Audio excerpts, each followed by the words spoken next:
Hi, this is Muki Mweng. Welcome to On the Couch Conversations with Muki.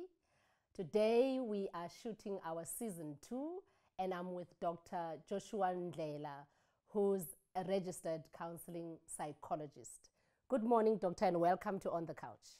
Good morning, Doc. Thank you so much for having me. I am really excited to sit with you. Yes. So am I, so am I. Yeah. So, Dr. Ndlela, for someone who doesn't know you, meeting you for the first time, who would you say you are? Okay. My Xhosa name is Bongani. Okay. I am a twin. My twin's name is Moses. Okay. I am married with one wife, Vatiswa. One wife. Great. And two boys, young boys, Isaiah and Abel. I'm from Red Location. Yes. I was born there. I grew up there. I studied there. And then later in life, I went to Vista University. Okay. And then there was a merger. Then I continued with my studies at Nelson Mandela University. Yes. But whenever people are asking me this question, I would want to amplify to say, I am a proud Red Location person. Yes. Now let's talk about Red Location because that's what interests me as well. Growing up in Red Location, and other people might not know that in New Brighton there's a Red Location, Ilale Bomvu. Yes. How was that, growing up? Yeah. It's when you read about the area, you will notice that within Nelson Mandela Bay, is the place was, and I think still regarded as one of the poorest places, second to Soweto and Sea. And we grew up there where there's high level of people who are doing quite a lot of things like alcohol, drugs, and as much as it is that kind of a place, you will get people who are smart, Yes. who are resilient. Talking about people who are so unemployed, a lot of things happening, but you can still find people who are able to be resilient and rise above these situations. And yes, the place is kind of, we all know each other. Yes. If you talk of politics, it's there. If you talk of sports, Yes. it's there. Particularly soccer. Yes. All of these guys in PE, they will know. When you speak of Red City Football Club, Okay. it's one of the best clubs in the Nelson Mandela Bay. Yes. And it's still there. So the place is, people are living under poverty-stricken situation. Now, Doc, talking about Red Location, I'm from Grafrenet, from the township Umasizake. And a lot of people, when they look at us, you and I, coming from those impoverished backgrounds, they ask us, how did you make it? And you're talking about resilience. But then what would you say to someone asking you, so you're from Red Location and you're a doctor now. What was it that made you to be who you are today? Yeah. I think we had to find people who are role models within our areas or outside our areas. And I think also church actually assisted our way of behaving. We kind of needed to live according to the expectation of what the Christian would look like. And my dad was a minister of religion, a pastor, my mom too. And so now the expectation is that when you are umdana kamfundis, you ought to live in a certain way. But at the age of 3 years or so, my dad divorced my mother. And we are 6 at home. And she's single, unemployed. And all of us, the fathers were not there. The oldest one was born in 1964, the last one, it was us. And all of these people, the fathers of all of these people are not there. It was only my mother. So the role model was my mother. Wow. Was my mother. But you would also want to get a person who is a male figure, who would actually influence how a person who is a male should be towards their family members, you know. And I had to get some people around, the likes of late Bishop Mafana, the likes of Mr. Chawa, who also passed on. And there's this other guy who influenced me quite a lot, even today. There's a guy by the name of Reverend Duze. Okay. Because I had to attend Bible study facilitated by him. We're very close to him. And he managed to penetrate some good values in us. So the reason that we are still moving, even though coming from that location, is to look up to these people.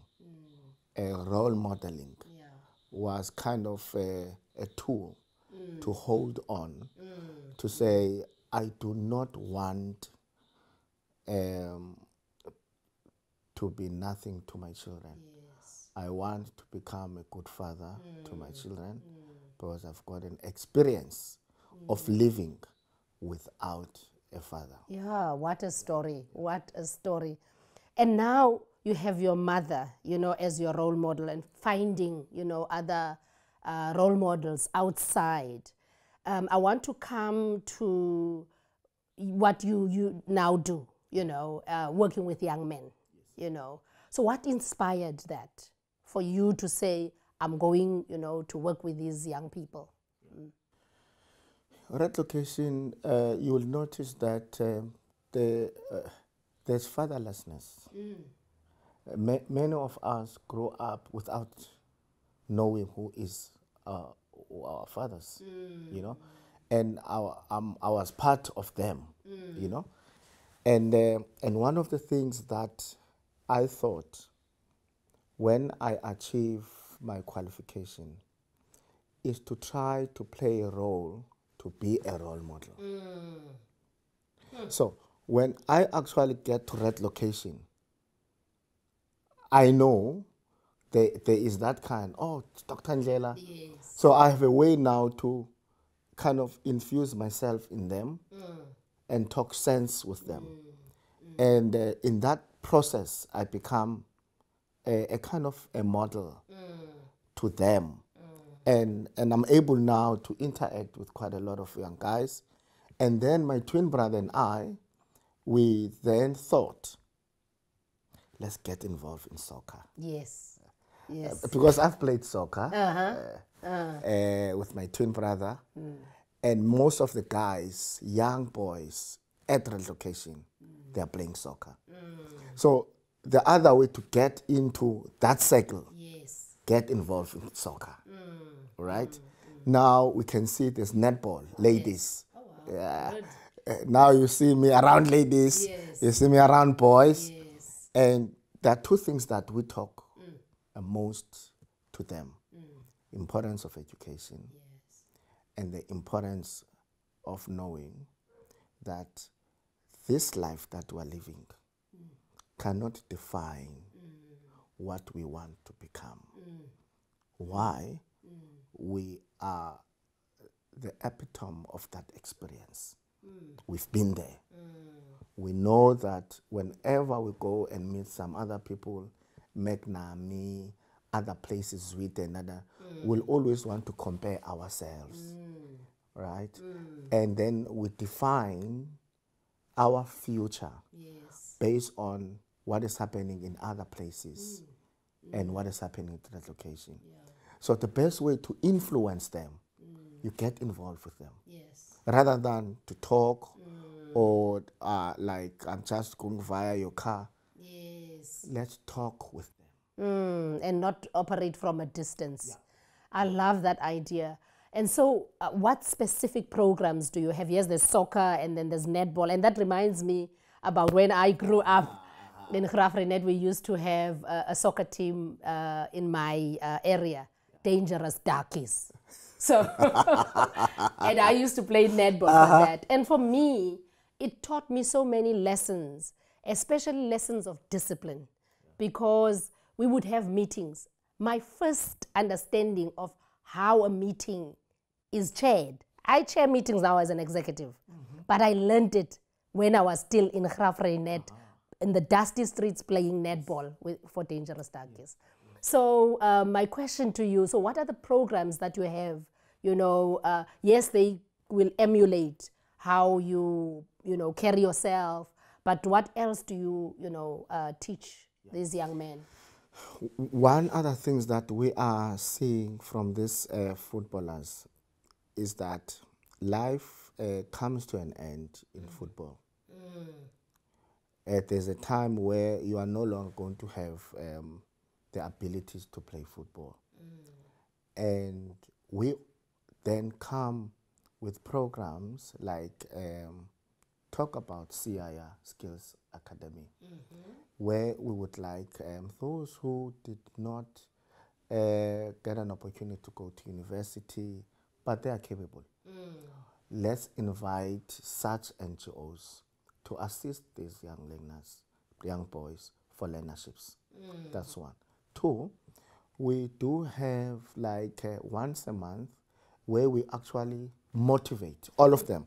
Come into one place, let's talk about real issues, such as teenage pregnancy, suicide, alcohol, you know? So it's not like we get involved by sponsorship of soup and that, turkeys, but let's also talk sense about the real issues that we are facing, particularly in the red location. You know, so we do have those programs where we meet and enjoy such topics.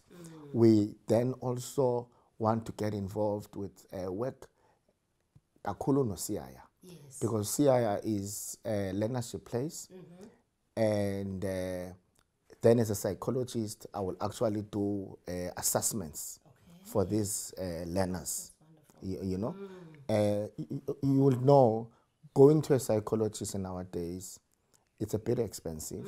Running an assessment takes a long time. But then, this is what I have.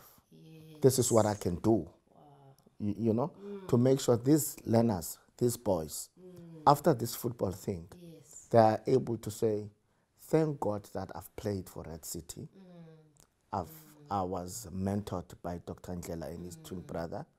Now I am working. So, to me and us, that's where we are looking at in terms of my involvement with the young boys. And I like what you're doing because most of the time we have these programs, people coming in and going out and leaving, nothing, behind. But at least you leave them with a skill. And I like the combination of activity because most times our youth is not active. And then they think about, crime and all these other things. Tell me a little bit more about, the girl side now with the teenage pregnancy and all of that. It is now that I will have an ongoing interaction with the girls.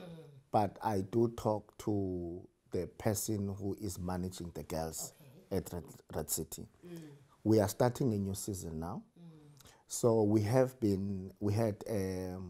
a preparatory meeting with the executive to tell them about our own expectation, and they tell us back. And if we don't know how to do other things, we can source other people to come and assist. But one of the things that we want girls, my thing and my twin brother is, no, we need actually to take them to the rehab centers. They must, these young ladies, they must go There is a new Brighton rehab center there. They must go and check what is happening there. Do they want to live up until they get into such places? There are so many ladies who are so eager to assist young ladies. Why can't we call Dr. Munki? Why can't we call so-and-so? We don't need anything other than just to come and talk to them. So we do want to have a program of mentorship there. We don't need a kind of a long-term mentorship. We just need ladies who have made it in life, who understand the situation at a red location, just to come and meet these ladies. Not to do anything for them, just for them to see, oh, a person can leave a Gqeberha and becoming a dean. You know? So that's the thinking that we have in the red location for the ladies. But for the guys, it's CIR and getting sponsorship, making sure that at the day before they play football, we spend the night before with all of us, camping and all of that. So that's what we would like to achieve. Myself, my twin brother, and the executive of Red City. That's wonderful. That's really wonderful. Now, Doc, let's talk about, advice that you can give, to either young men or parents or families. Because remember, these young men, they go to soccer, they go to CIR, they get the skills, but then they have to come back to the family.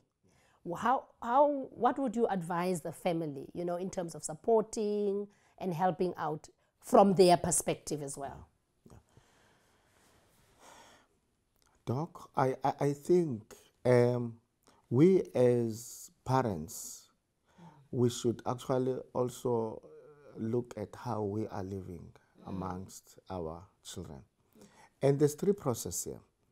There's a guy by the name of Albert Bandura, a well-known psychologist, Albert Bandura. He speaks about three things. He speaks about observation, imitating, and modeling. So the learning starts on what you are observing. And parents are the immediate caregivers. Let's say uncle, umalume, because sometimes we don't stay with our parents, but whoever the children stay with, children are observing and they exhibit that kind of a behavior to others. So how we live, children are observing it and they later imitate it and they later model it. So before we say government have failed us, the schools have failed us, but we also as parents and uncles, we are failing our children here. Why? Because we do not live according to the moral standards that we are supposed to live. Doesn't need money. It doesn't need money. It just needs a person who knows whatever that I do, somebody here in my house would observe it, will imitate what I do, and later model it in my own relationships. Yes. I love that, because that really speaks to the values with which you raise your children in your home. Because as you rightfully say, most of the time we blame teachers and then we blame the government. But I love that observation, imitation and modeling. And modeling, because sometimes we do things as parents and we don't think much about it, but the child is observing, and then they will imitate and model that. So thanks about that. Now you work at UNISA. Yes. What do you do there? Just tell us a little bit about your work. I'm student counseling department. There are 3 offices, Mthatha, East London, and Port Elizabeth, which is Gqeberha, headed by Mr. Mutale, our regional director. And here in Port Elizabeth, the center coordinator is Ms. Dyer, We have different units within UNISA, Gqeberha. We do have tutorial services. We do have registration administration. Then computer and labs. We do have student counseling, which is what I had at UNISA. We do student counseling. We deal with careers. We deal with personal issues. We deal with academic. But ever since the COVID-19, we have actually strengthening our way of doing that online. You know, so then we'll have interns, those who want to become psychologists, apply for masters, and we supervise them. We train, we supervise them. So that's the work that I do. It's basically managing a student counseling unit here at UNISA. Yeah. And with COVID now and prior COVID, you know, what would you say are the most salient issues that you deal with, you know, in terms of the young people, you know, students? You see, when I talk, because UNISA mostly prior fees must fall, you will see a lot of older generation applying at UNISA. After the fees must fall, we could see a lot of our children now coming to UNISA. And the expectation for them is that it will be like a residential university. And the challenge was connectivity problems, laptops, and all of those issues. But what we have been seeing before and after COVID-19, mental illnesses such as depression, anxiety, substance abuse. Yes, people will talk about their career choices, their subject choosing. We are there to assist. But when it comes to mental health issues, we will see a lot of mental illnesses. Not now to the older generation anymore, even to the young ones. Now, UNISA, I know here in the Eastern Cape, there's a high number of young ones who have registered into UNISA. They come to our offices. We are seeing now that we are no longer dealing a lot with subject choice and career issues, career talks, but more into mental illnesses. And we have seen a rise of depression within our young ones. We have seen anxiety, and the other one, suicide. Yes. And we can see what is happening in the university. That's what we also see in our society. Because these young ones, they are form part of the society. You know? And you will also see that in private practice as well, where we see depression, anxiety, suicide, admitting to psychiatric hospitals due to the issues that we are facing as a society. So as what is happening in the university setup. So what would you say then, advise, you know, people who are living with people who are depressed? Because these days it's more prevalent. We hear that someone has committed suicide or someone is really depressed. What would you give, you know, advice, you know, to parents? And, you know, some parents are saying, there's not, you can't go into your room, you know, and you're not telling me that you're depressed. Wash those dishes, you know. We give that tough love. What would you advise? Doc, I think any mental illness is serious like any other illness. And gone are the days now where we would stigmatize people who are attending counseling rooms. Gone are those days. Gone are those days. I think it's important for parents also to be real here, that mental illnesses can be experienced by any, including your child. And the more we do not talk about this, the more our children they are going to get worse in their lifestyle.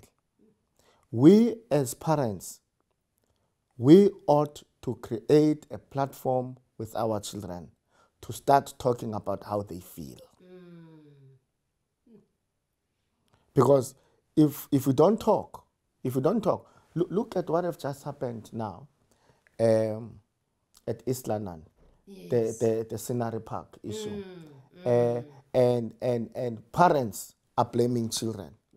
And then also here the teenagers blaming parents. And my issue is that problem is a societal problem. We as psychologists in our private practice, even at the university, we talk to these teenagers. They are telling us how they feel, how their parents have influenced them to think like this. So this is not new. This is something that is happening every day, where our children are saying, my mom doesn't care of me, my dad doesn't care of me. Instead, they want me to produce marks. But how do you expect the children to produce high marks when you are not there to listen at them? Yeah. So it pushes us as parents to also understand the space that they are at, you know, and try to adapt, you know, what is new, what they are doing, and with how we used to do things. As long that we are creating a platform for them to feel they are being listened to.